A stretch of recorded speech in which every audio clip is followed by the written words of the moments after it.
Well, yeah. It does make with the breaking a little bit uh, for me. Uh, I love that album.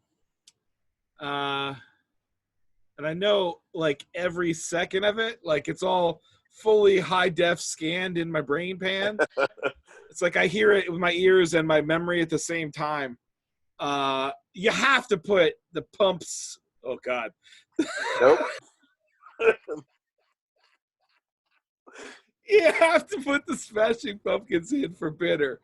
I mean, it would be against the law not to, obviously. And I love the video, which both you and I had mentioned in between the recordings that neither of us had seen the video before doing this. I love this idea that it's just these sort of like, almost like French Revolution era elites. Exactly. They yes. don't give a crap about what's going on around them, and like the band hardly like it obviously intentionally is not emoting like at all, and there's so much emotion in the music, but just this idea that like it doesn't penetrate. And I think you see that a lot with sort of tortured musicians like Billy Corgan, like Kurt Cobain. This idea that like they recognize the importance, the sort of tragic beauty of their music, but also the idea that like nobody seems to get it. Even they don't even get it. Like with Cobain, and I very seriously considered putting Nirvana on here, and I really struggled and just decided not to in the end. But with Nirvana, even just this idea that he felt like even he didn't believe in his own music in the end to a certain extent, and I just think this captures that and leans into it, in sort of a devilish way.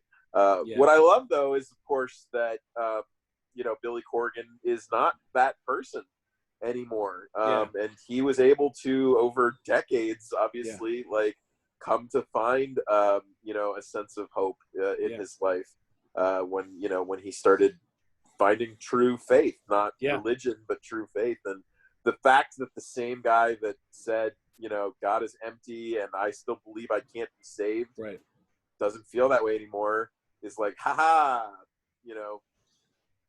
not everybody succumbs to the bitterness. That's right. That's good. Yeah, there's something attractive about it for me, the nihilism, the like nullism, if you will. Like, let's just dissolve. Let's just like fuzz rock our way to nothingness. That's why, like, I know that there's sort of the I like the sort of, I don't know quite how you describe it. You're better at you're smarter than I am musically, so you're better at describing things. There's something about the riff that is very almost drone-like that they do on a few songs, and I think they do it better than anybody else. That just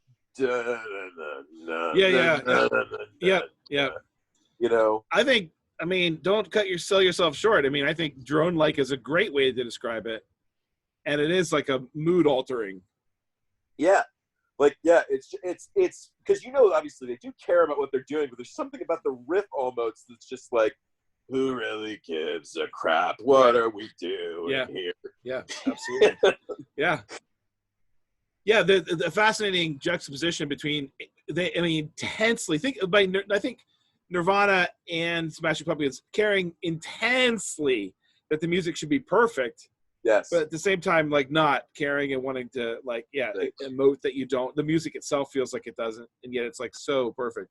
Yeah, talk about overdubs. I mean, Now, what I didn't know until watching the video was that John Hamm was their drummer. Yeah, no, people don't know that. Yeah. People don't know that. That's how he got his big break. Yeah. Before he became an ad executive. Right. In the 60s. Yes. Somehow. Time traveler. There's also a time traveler. Don't ask questions. Yeah, well, that was great. It really sums up the whole list in a terrible way. Really, I mean, we have gone some places emotionally throughout this one, like more than the first one. I feel like, oh well, that one, they're both really good. But I think because we slowed down recording, we're just doing one a week. Like it feels like a real journey, which it has been a month of this. So 5 wow, weeks. Yeah. yeah. So Should we issue a correction from last week? yes, Do you want to do it or? I don't know what you're talking about. Oh, okay, then I'll just do it. Yeah. So last week we had said that we were going to do States of Matter, I think, yes, as our next yes. series. And because you sprung that on me, and I am a little diva after we recorded, I said, I don't want to do that. Right. And so we came up with, and I'm actually super excited for it. We actually came up with, we decided to do the additive colors. Yes. Red, green, blue, the colors of a monitor. I'm actually gonna break something else for you now that as a surprise. So I have decided, because it's colors from a monitor, computer screen, I'm doing all different genres of, but all electronic music. Oh, great! Exciting. It's gonna be really cool. It really Yeah. stretched me. I've already picked the songs, but it really stretched me.